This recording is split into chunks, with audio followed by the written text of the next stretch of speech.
Jeanne Moreau était assise en silence dans son luxueux appartement du faubourg Saint-Honoré à Paris, par un après-midi brumeux de 2017.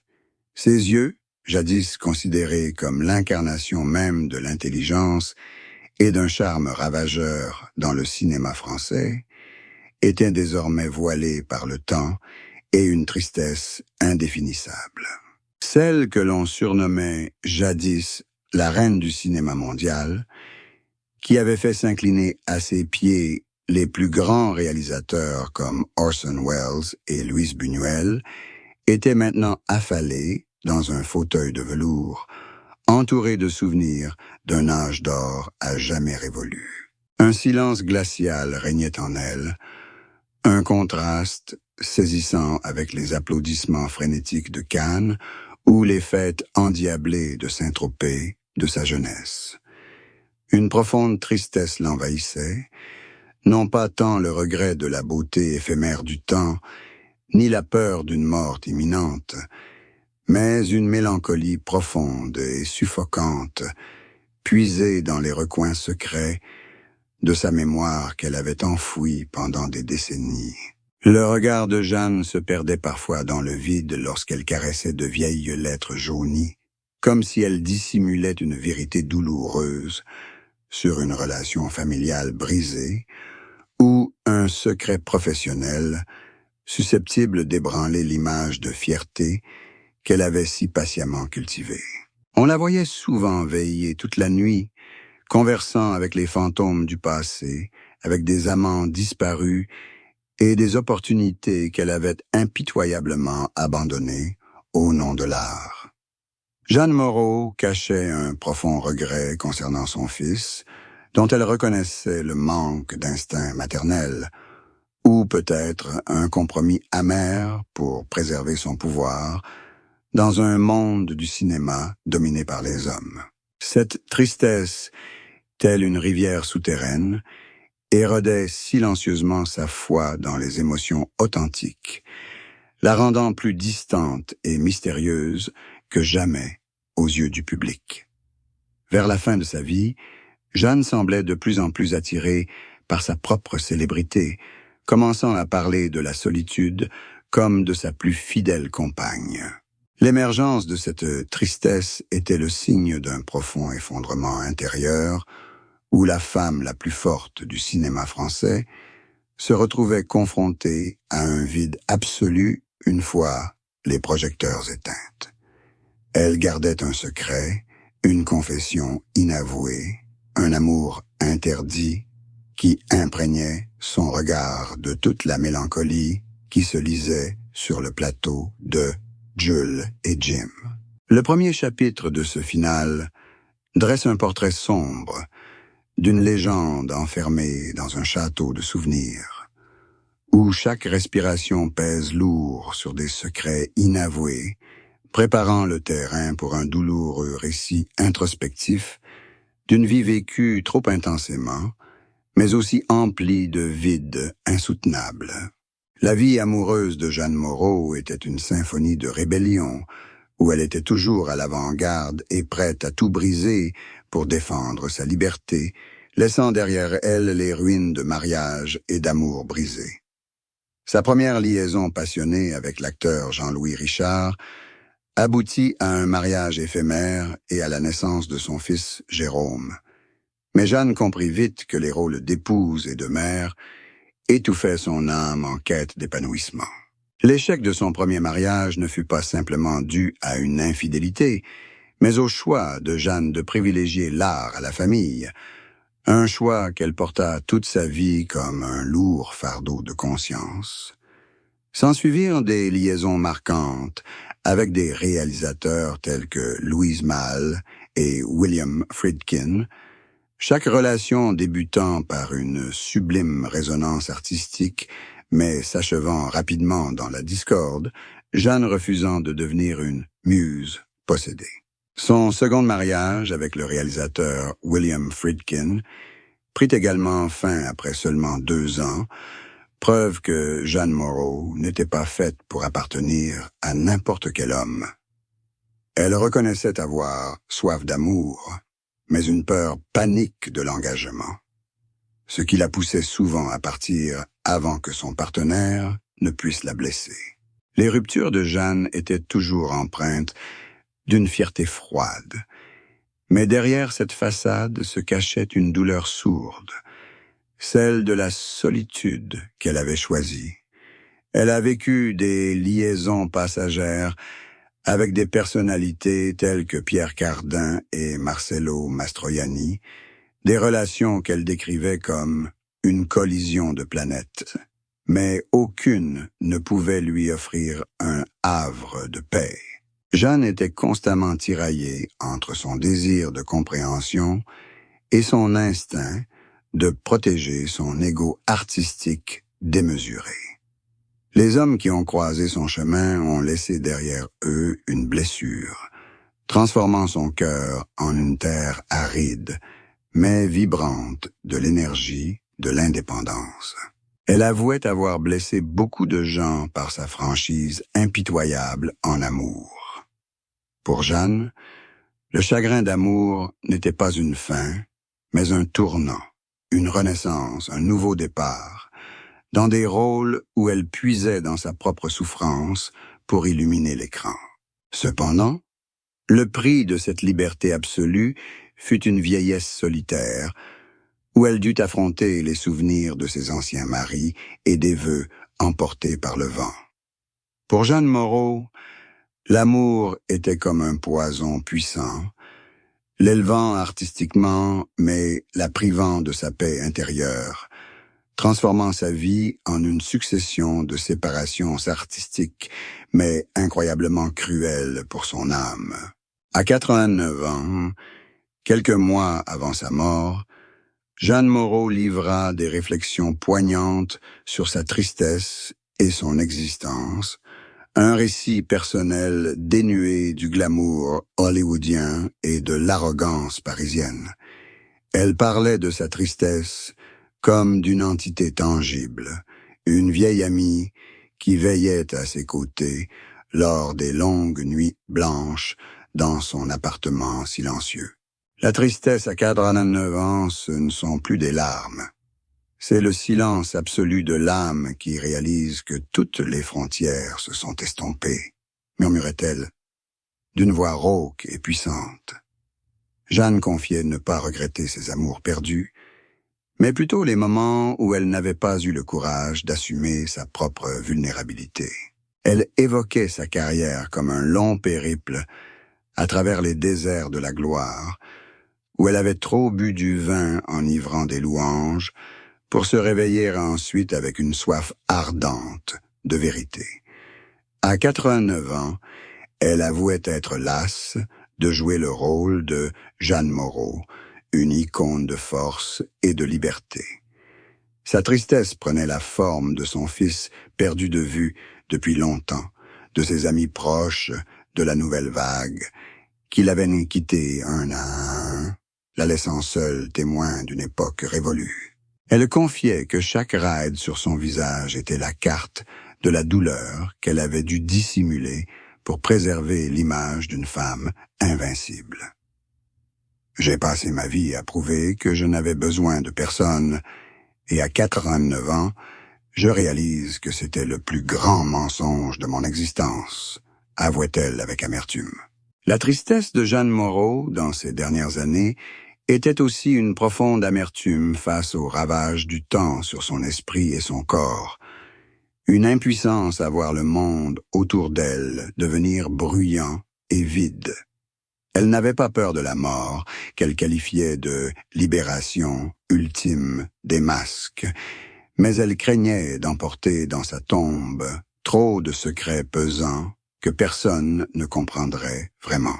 Ses paroles sur la tristesse n'étaient pas empreintes de désespoir, mais plutôt d'une sagesse douloureuse, un avertissement à ceux qui courent après des valeurs éphémères. À 89 ans, Jeanne Moreau apparaissait comme un monument à la fois fracturé et majestueux, qui avait choisi d'affronter l'éternelle solitude avec une fierté absolue, transformant les derniers instants de sa vie en le drame intérieur le plus profond qu'elle ait jamais interprété, où la tristesse était célébrée comme l'accomplissement ultime d'un cœur qui avait aimé et vécu sans limite. La carrière de Jeanne Moreau a révolutionné le cinéma, de ses débuts à la Comédie Française à son rôle d'icône de la nouvelle vague. Mais derrière ces interprétations magistrales se cachaient des secrets qu'elle a gardés enfouis dans un silence de fer pendant des décennies. Son plus grand secret était le tourment constant qu'elle ressentait à l'idée d'utiliser sa propre souffrance pour s'imprégner de ses personnages. Un sacrifice cruel envers elle-même et ses proches pour atteindre la transcendance artistique. Elle a dissimulé sa grave dépression durant le tournage de Jules et Jim, alors que sa vie s'effondrait et qu'elle devait incarner une femme libre et rayonnante. Jeanne a également caché la vérité sur ses relations tendues avec les réalisateurs, où elle luttait souvent pour ne pas être réduite à un simple accessoire, une lutte acharnée entre les sexes en coulisses qu'elle n'a jamais reconnue publiquement. De plus, elle a gardé secret les compromis financiers et politiques qu'elle a dû faire pour préserver son théâtre et ses projets artistiques personnels, des choix de principe dont elle a toujours eu honte. Son parcours n'a pas été fait que de paillettes et de paillettes, mais d'une succession d'isolements volontaires. Elle a admis s'être secrètement éloignée de ceux qui l'aimaient vraiment, afin que personne ne puisse perturber sa concentration sur son métier d'actrice. Jeanne a également dissimulé la vérité sur ses interventions secrètes dans les scénarios pour supprimer des scènes qu'elle jugeait nuisibles à l'image des femmes. Une manipulation artistique calculée pour construire une Jeanne Moreau intouchable. Ces années à Hollywood ont aussi été marquées par des secrets de déception et de discrimination qu'elle masquait toujours derrière un sourire cynique devant la presse française. Sa carrière était un château bâti sur des fondations de secrets et de maîtrise absolue de ses émotions, où chaque succès s'accompagnait d'une part d'ombre qu'elle ne laissait jamais transparaître. Jeanne savait que le mystère était l'arme la plus puissante d'une femme, et elle s'en servait pour dissimuler un cœur meurtri et une âme qui se sentait toujours comme une impostrice au milieu des applaudissements enthousiastes. Le secret de sa profonde solitude au sommet de la gloire fut le plus grand fardeau qu'elle porta tout au long de son parcours, de jeune actrice à icône, transformant sa carrière en une symphonie de vérités cachées et d'illusions vénérées. Dans ces derniers instants, alors que le voile de son orgueil se levait lentement, Jeanne Moreau fit une confession bouleversante sur le véritable amour de sa vie, un amour qu'elle avait tenu secret dans toutes ses interviews et ses mémoires. Elle admit que, malgré ses nombreuses liaisons, son cœur appartenait véritablement à un inconnu, un jeune psychologue rencontré lors d'une crise psychologique au milieu des années 1960. C'était un amour pur et désintéressé, que Jeanne avait pourtant cruellement abandonné pour la gloire et la liberté artistique, une décision qu'elle qualifia de « plus grand crime contre mon propre cœur ». Cette confession bouleversante révéla également qu'elle était tombée enceinte de lui en secret, mais qu'elle avait choisi d'avorter pour ne pas perturber le tournage d'un film important, un secret qui la hanta et qui, plus tard, engendra une froideur envers son fils aîné. Jeanne confia, la voix étranglée par l'émotion, que tous ses maris et amants suivants n'étaient que des tentatives désespérées de retrouver l'image de cet homme qui avait vu son vrai visage derrière la façade d'une star. Elle révéla que son rôle de Catherine dans Jules et Jim, avec son amour tourmenté, était en réalité son cri du cœur déchirant pour cet amour perdu. Cette vérité ébranla l'image d'une Jeanne Moreau, libre et indépendante, révélant qu'elle aussi était une femme vulnérable qui avait troqué le vrai bonheur contre les illusions scintillantes du grand écran. Elle admit avoir vécu des décennies dans le mensonge, feignant de n'avoir besoin d'aucun amour stable, tout en pleurant chaque nuit cette perte irremplaçable. Cette confession est une pièce du puzzle qui explique sa mélancolie et son regard perçant, un regard toujours en quête de quelque chose d'irrémédiablement perdu. Jeanne dit qu'elle voulait se confesser non pour susciter la pitié, mais pour libérer l'âme de l'homme du silence qu'elle lui avait imposé. Ce sacrifice coupable fut le prix le plus élevé qu'elle paya pour sa couronne. Un sombre secret qui transforma sa vie en une tragédie muette derrière la façade d'une reine de cinéma, laissant une empreinte indélébile sur ce qui aurait pu arriver si elle avait choisi son cœur plutôt que la gloire. Dans ces dernières années, Jeanne Moreau parlait souvent d'un étrange et mystérieux nouveau mariage, non pas avec un homme de chair et de sang, mais une alliance spirituelle avec la solitude et la mort. Elle décrivait ce mariage comme l'amour le plus fidèle et le plus sincère que j'ai jamais connu, où elle n'avait plus à feindre, plus à séduire, ni à dissimuler les blessures de son âme. Cependant, durant ces années, elle développa également une profonde relation avec un jeune compagnon qu'elle considérait comme son époux spirituel qui l'aida à se réconcilier avec les fantômes du passé. Évoquant ce nouveau mariage, Jeanne partageait des réflexions philosophiques sur la façon dont une femme ayant connu tous les hauts et les bas trouvait enfin la paix en acceptant la déchéance du corps et l'éternité de l'esprit. Elle reconnaissait que son mariage avec la solitude l'avait aidée à retrouver l'enfant innocente qui sommeillait en elle, longtemps oubliée sur les plateaux de cinéma. Jeanne parlait de épouser ses erreurs, de les embrasser au lieu de les fuir, les considérant comme ses plus fidèles compagnons. Ses réflexions sur cette période étaient empreintes d'un sentiment de rédemption.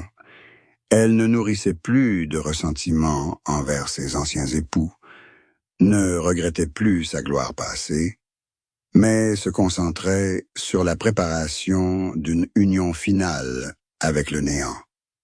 Elle reconnaissait que toutes ces passions passées n'étaient que des étapes préparatoires à cette liberté absolue. Son nouveau mariage avec les ténèbres lui permit de trouver une force nouvelle, celle du lâcher-prise. Elle parlait de la mort comme d'un amant l'attendant au bout du chemin, celui qui lui apporterait le silence parfait auquel elle aspirait dans un monde trop bruyant. Dans cette union finale, Jeanne Moreau apparaît avec la beauté de celle qui a traversé toutes les vicissitudes de la vie, celle qui a osé embrasser sa propre douleur et la transformer en un léger fardeau pour son dernier voyage. Elle conclut que c'est seulement en s'unissant à elle-même qu'elle a véritablement connu l'amour éternel, un amour qui n'exige rien, ne possède rien et ne se brise jamais, lui permettant d'entrer dans l'éternité avec l'état d'esprit d'une reine qui a trouvé le royaume de la paix au plus profond de son âme. La disparition de Jeanne Moreau à Paris en juillet 2017 a marqué la fin d'un des chapitres les plus brillants et les plus mystérieux de l'histoire du cinéma mondial, tout en révélant une âme qui a vécu et aimé au-delà des conventions. Le sens profond de l'histoire de Jeanne Moreau ne réside ni dans ses films cultes, ni dans les prix prestigieux, mais dans son engagement indéfectible à préserver son individualité face à un monde qui cherchait sans cesse à la modeler à des stéréotypes préétablis. Jeanne Moreau a vécu sa vie comme une œuvre d'art dramatique. chaque chapitre étant ponctué d'explosions, de trahisons artistiques et de rédemptions personnelles. Son histoire témoigne que la véritable beauté s'accompagne toujours de souffrance et que la solitude est le prix inévitable de la liberté. Elle nous a appris qu'une femme peut être tout, amante, mère, artiste et gardienne de ses secrets, sans avoir à se justifier. Le chemin parcouru, du premier chapitre empli d'une douleur invisible au chapitre final, marqué par la réconciliation spirituelle, forme un cercle parfait à l'image d'une âme qui a atteint les profondeurs de l'expérience humaine.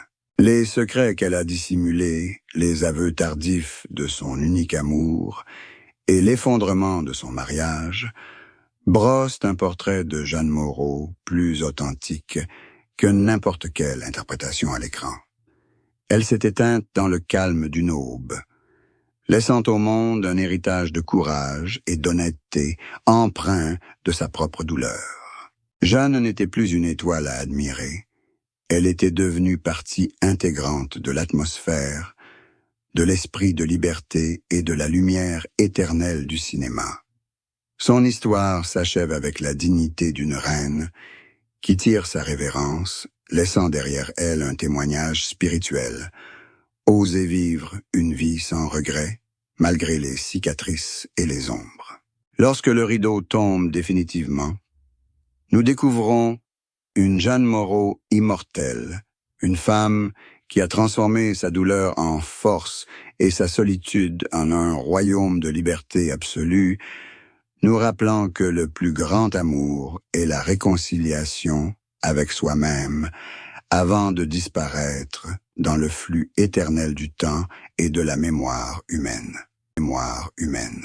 Mémoire humaine.